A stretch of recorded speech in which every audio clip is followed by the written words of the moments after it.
이 영상은 경기도 문화의 날 문화예술 지원 프로그램으로 선정되어 화이트서클, 문화콘텐츠 유통협동조합 등이 기획하고 제작하였습니다. 경기도 동학역사문화체험의 하나로 해월 최시영 선생의 피체 노정을 중심으로 촬영되었으며 동학연구자 및 일반인, 관련 단체 등에게 기초자료를 제공하고자 여러 전문 연구원들의 자문을 거쳐 최초로 제작되었습니다. 경기도의 주요 동학 유적지를 돌아보는 영상 체험 프로그램을 통해서 경기도의 동학 역사 문화에 대한 인식을 드높이고 경기도의 독립운동과 동학 농민혁명의 상관관계를 이해하는 출발점으로 삼음으로써 후손들에게 오래도록 민족적 자긍심을 심어줄 수 있는 기반을 구축하고 경기도의 동학 선양시설 확충에 기초를 다질 수 있음을 기대하게 됩니다. 촬영에 협조하여 주신 많은 분들께 다시 한번 감사드립니다. 저희가 찾아간 첫 번째 장소는 경기도 이천시 음주군 설성면 수산리에 위치한 해월 선생 은거지인 향하설위 설법터입니다. 1894년 동학농민혁명 이후 해월 최시영 선생은 도인들의 왕래가 잦아지자 관의 지목을 받을 염려가 있어 1897년 이천시 음주군 앵산동으로 이사합니다. 지금의 지명은 설성면 수산리이며 이곳 수산리 마을회관 앞에는 보이는 것처럼 향하설위 설법터라는 기념물이 자리하고 있습니다. 바로 이곳에 4월 5일 수운 최재우의 동학 창명일을 맞아 인근 도인들이 찾아왔습니다. 이때 해월 선생은 이곳에서 향하설위라는 기존의 제사관념을 뒤집는 혁명적인 제사법을 제시했습니다. 벽을 향해 제수를 차리던 관행을 나를 향하도록 바꾼 것입니다. 앞으로 모든 의례의 차림은 벽을 향해 차리지 말고 나를 향해 차리도록 하라. 하늘님이 내 몸 안에 모셔져 있거늘 어찌 나를 버리고 다른 곳을 향해 차리겠는가라 했습니다. 청수 한 그릇만으로도 제사를 지낼 수 있도록 한 것입니다. 향하설위 글자를 풀어보면 향할 향, 나아, 베풀설, 자리 위자로 되어 있습니다. 글자 그대로만 풀면 나를 향해 자리를 베푼다는 뜻입니다. 이것은 기존의 제사관념을 뒤집은 혁명적인 사건이라고 합니다. 이곳 수산리 마을 분들과 천도교 중앙총부에서 다 함께 뜻을 모아 현재의 기념비가 세워졌다고 합니다. 두 번째로 찾아간 여주 전거론이라는 마을은 경기도 여주시 강천면 도전 1리에 위치하고 있습니다. 이곳에서 동학의 2세 교조인 해월 신사 선생은 1897년 8월부터 1898년 1월까지 5개월간 은거하였습니다. 동학혁명의 좌절 이후 강원도와 경기 북부, 경상도 일원의 산간마을을 전전하다가 제자인 임순호가 이곳에 집을 마련하고 모셨다고 합니다. 그때 해월 최시영 선생은 71세라는 고령과 병환 등으로 거동이 쉽지 않을 때였지만 제자들에게 이천식천, 이심치심 등의 유명한 법설을 펼쳤다고 합니다. 특히 이천식천의 법설은 오늘 인류에게 가장 기묘한 사안이 되는 생명, 생태 문제를 새로운 차원으로 이끌 중요한 가르침으로 많은 연구자들이 인용하고 있습니다. 또한 이곳은 1897년 12월 24일 의암 손병희에게 동학의 도통을 전수한 곳이기도 합니다. 해월 선생이 체포되어 순도하기 불과 몇 개월 전에 추적과 은둔이라는 절대절명의 위기 속에서 행해진 도통전수는 훗날 일어나는 3.1 독립만세운동으로 이어집니다. 도통전수를 통해 스승의 보국안민 정신을 이어받은 의암 손병희의 용단과 결의가 거국적인 3.1 독립만세운동을 일으킬 수 있는 원동력이 되었기 때문입니다. 또한 이곳은 해월 선생의 둘째 아들로서 항일운동과 3.1혁명에 적극 참여하다 감옥에 수감되고 그 후유증으로 생을 마감한 독립운동가 최동호가 태어난 유서 깊은 독립운동의 산실이기도 합니다. 동학 역사문화선양회에서 전거론 마을 분들과 협의하여 이 장소에 기념 표지판을 세웠다고 합니다.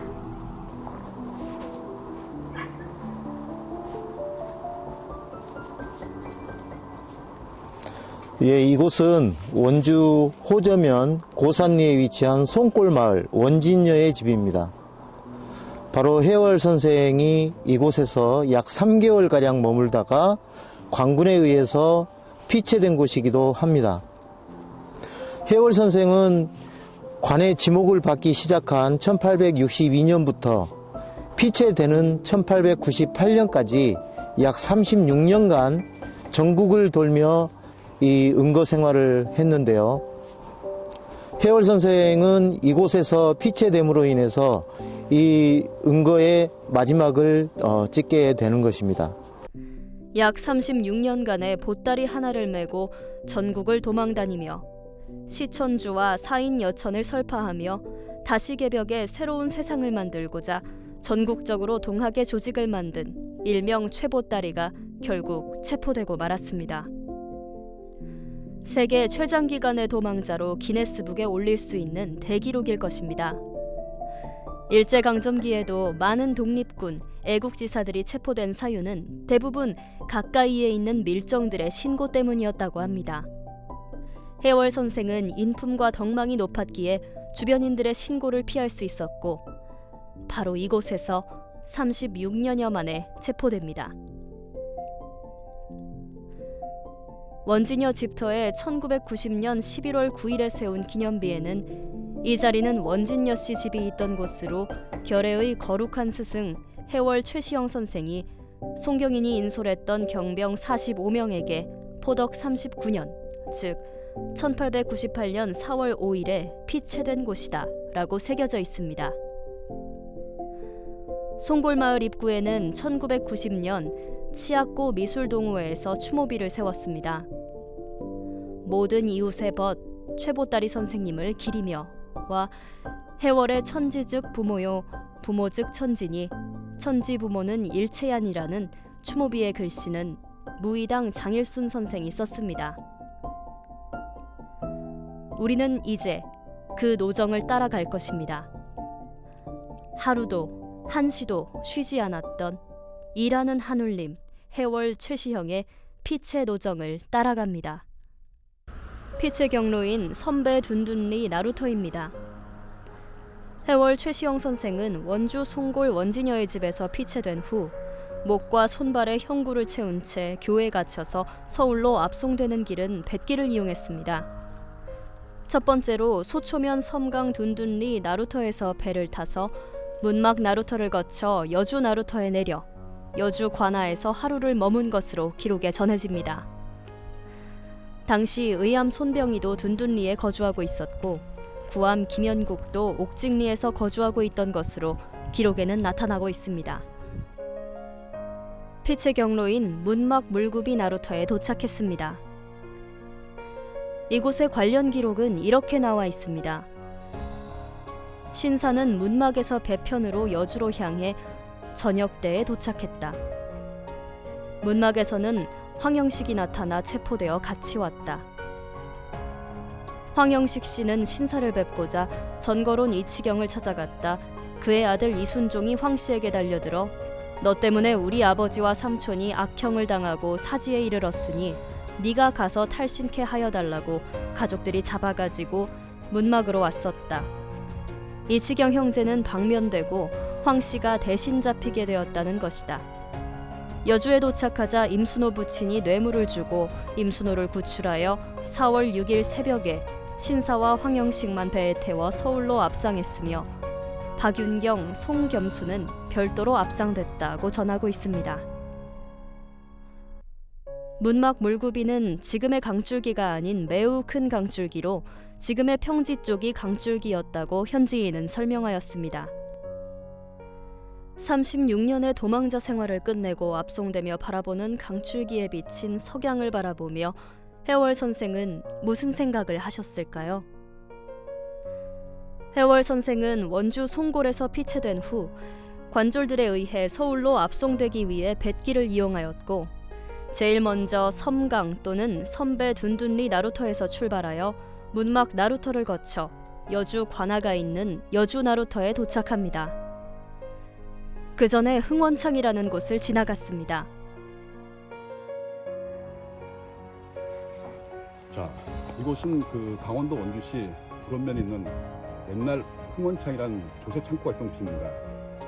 흥원창은 고려시대와 조선시대에 강원도 남부지방과 영서지방의 그 조세들을 갖다 다 모아가지고 개성이나 고려시대는 개성, 조선시대는 한양까지 이 수로를 이용해서 운반하던 중요한 그 조세 물류 창고가 있던 곳이라고 생각하시면 됩니다.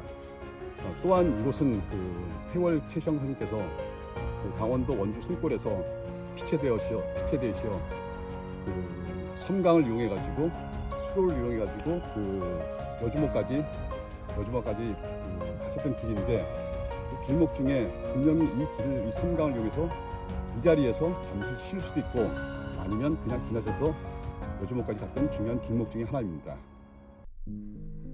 저녁이 다 되어 도착한 곳은 여주 관아입니다. 여주의 풍요를 품고 역사를 따라 흐르는 남한강을 여주 사람들은 여강이라고 부릅니다. 지역마다 남한강을 부르는 이름은 달랐습니다. 남한강 40km 구간에 나루터만 16개가 있었다고 합니다. 한강의 4대 나루는 여주의 이포와 조포, 그리고 서울의 광나루와 마포나루입니다. 해월 최시영 선생은 소초면 둔둔리 나루터를 출발해 문막 물구비 나루터를 경유해 저녁 무렵 여주 나루터에 도착해 여주관아 감옥에 수감되었습니다. 동학의 괴수가 잡혔다는 전가를 받은 여주 목사 남정기는 직접 해월 선생의 모습을 보기 위해 여주옥으로 찾아왔습니다. 남정기 목사가 하대하자 해월 선생은 엄정하게 꾸짖었다고 합니다. 여주에서 이틀 밤을 보낸 해월 선생과 황명현은 이튿날인 4월 8일 서울로 압송됐습니다. 여주 나루터를 출발해 팔당 남한강 양수리를 거쳐 광화문 경무청에 수감되었습니다. 우리는 이 길고 긴 강, 이 여강을, 가슴 아픈 남한강을 해월의 강이라고 부르고 싶습니다.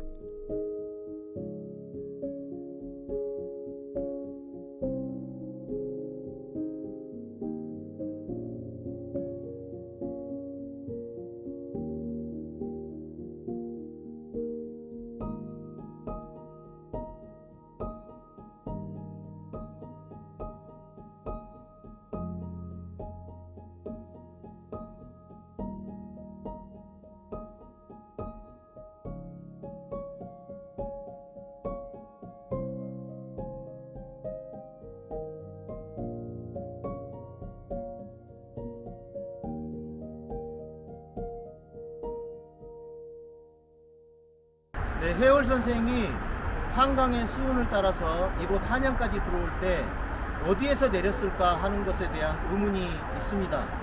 그러나 과거에 적어도 한강이 수운의 역할을 활발하게 했던 그 시기를 가보면 바로 이 강원, 충청 지역의 수운, 세곡선이나 이 조운, 간선 이런 것들이 한양에 들어올 때 보통 광나루나 이 두무개 나루를 이용했던 것으로 파악이 됩니다. 광나루는 서울의 한양에 한참 외곽에 있기 때문에 한양 시내로 들어오는데 많은 어려움이 있었을 것 같고요. 아무래도 이곳 두무개까지 들어와서 이 동대문을 거쳐서 이 한양의 성내로 들어갔을 것으로 여겨집니다. 여주 옥사에서 이틀 밤을 보내고 여강나루터를 출발하여 양수리 팔당을 거쳐 현재의 옥수동 두모포나루에서 하선하여 동대문을 지나 해월 선생은 광화문 경무청에 도착합니다. 조사 후 구금 조치가 이뤄진 곳입니다. 서울로 압송된 해월은 광화문 앞 경무청에 구금됐습니다. 경무청에서 약 10여일간 문초를 받은 해월은 기소되어 서소문 감옥으로 이감됩니다. 서울에서 해월 선생의 감옥 생활을 돌보기로 한 도인은 제자 이종훈이었습니다. 이종훈은 먼저 해월 선생과의 연락을 위해 100냥의 돈을 주고 경무청 순검의 첩지까지 받았으나 간수가 아니고 외근을 맡게 돼 직접 해월 선생을 만날 수가 없었습니다. 그런데 해월 선생이 서소문 감옥으로 이감돼 경무청의 순검 자리는 필요가 없어졌다고 합니다. 경무청이 있던 자리는 조선시대 말에는 중추부, 갑오개혁 때에는 경무청, 1900년대 초에는 헌병사령부와 경무부가 1908년에는 경시청이 자리를 잡았던 곳이기도 합니다. 해월 최시영 선생은 1898년 6월 2일 사형이 집행됐고 3일 후인 6월 5일 시신은 광희문 밖에 버려졌습니다. 예, 지금 제가 나와 있는 곳은 광희문입니다. 동대문의 동남쪽에 위치한 광희문은 예로부터 시구문, 수구문이라고 불리기도 했는데요. 도성 안에 있는 이 시신들을 밖으로 내보내는 그런 문의 역할을 하기도 했습니다. 제가 이곳에 온 이유는 바로 해월 선생께서 이 좌포청에서 순도하신 이후에 이틀 후에 바로 이곳 광희문 밖의 공동묘지에 안장이 되셨기 때문에 저희가 그 현장을 찾으러 온 겁니다. 이 광희문 밖에는 과거에 이 최시영 선생께서 순도하던 그 시기만 해도 이 일대가 신당동이나 황학동 일대가 모두 이 공동묘지였기 때문에 이 해월 선생도 그 시신이 이 광화문 밖에 와서 동학괴수 최시영이라고 하는 팻말을 세워서 묻히게 된 겁니다. 해월 선생의 제자인 그 이종훈 선생이 해월 선생의 시신을 수습하기 위해서 이곳 광희문 밖에 왔는데 마침 좌포청의 두목인 민흥호가 지키고 있었기 때문에 광희문 밖으로 나와서 시신을 수습을 하지 못했습니다. 그래서 이종훈 선생은 일행과 함께 다시 동대문으로 가서 동대문 밖으로 나가가지고 동대문 성벽을 따라 나와서 이곳에 와서 이 해월 선생의 시신을 수습을 해서 성파에 있는 이상하의 그 집 근처 언덕에 이 매장을 하게 된 것입니다. 이 광희문은 지금 현재의 위치에서 약간 벗어나 있었습니다. 지금은 이 퇴계로가 개설되면서 도로가 나면서 이 광희문의 위치가 약간 변동이 된 상태고요. 약간 원래 자리에서 약 한 15m 정도 아래로 내려와서 지금 위치를 하고 있습니다. 제자들은 목숨을 걸고 시신을 수습해 광주 송파 이상하의 뒷산에 모셨으나 이장 요구에 따라 2년 후인 1900년 3월 현 위치인 천덕봉 아래로 이장했습니다. 해월 선생묘 바로 아래에는 천도교 3대 교주 손병희의 여동생이며 두 아들을 독립운동가로 키운 해월 선생의 부인인 손시화의 묘가 있습니다. 해월 선생묘 오르는 길에는 고려혁명당을 조직해 독립투쟁을 전개한 해월 선생의 첫째 아들 독립운동가 소수 최동희와 민족대표 33인 중 한 명인 홍병기의 여동생이며 최동희의 부인 홍동화의 묘, 해월 선생의 손자 최익환 천도교 종법사와 부인 홍창섭의 묘가 위치하고 있습니다. 경기도에서는 해월 최시영 선생묘를 경기도 기념물 제228호 문화재로 지정하여 자랑스러운 경기도 문화유산으로 인정하였습니다. 경기도 여주에서는 해월 선생 묘소를 중심으로 동학의 길을 조성하여 길해설을 진행하고 있습니다. 여강길의 11코스로 총 9.5km 구간으로 잘 조성되어 있습니다.